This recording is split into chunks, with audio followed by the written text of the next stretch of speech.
rammer. Han ligger så helt ned. Det er som at kunne fugle det der. Der lige kan skyde over det hele.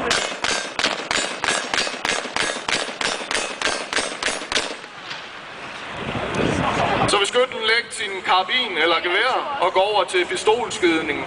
Og vi tager en udfordring, der hedder 4 mål på 5 sekunder. Skytten klar.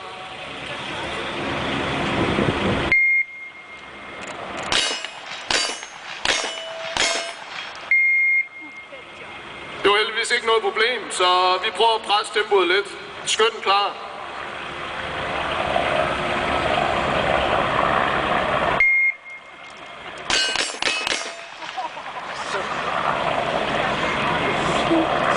Nu kender jeg ham heldigvis og ved, at han kan gøre det endnu bedre endnu.